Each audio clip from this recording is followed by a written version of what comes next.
5 bracket 4 plus 40 divided by 4 equal to what? This looks simple but not really, because in this problem hidden a super interesting technique. Okay, let's solve by this way.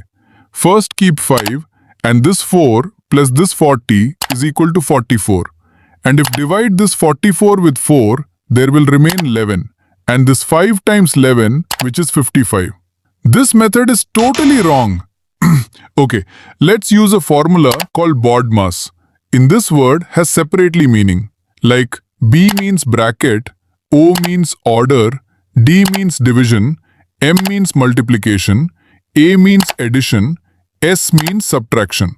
Okay, according our formula, look the elements in the bracket and skip the O because here is no power bigger than 2 and use division. 40 divided by 4 is equal to 10 and start the BODMAS again. From here, you can go in bracket directly and 4 plus 10 equal to 14. And this becomes super easy. 5 times 14 is equal to 70. This is the correct way to solve such problem. Thanks, goodbye, take care everyone.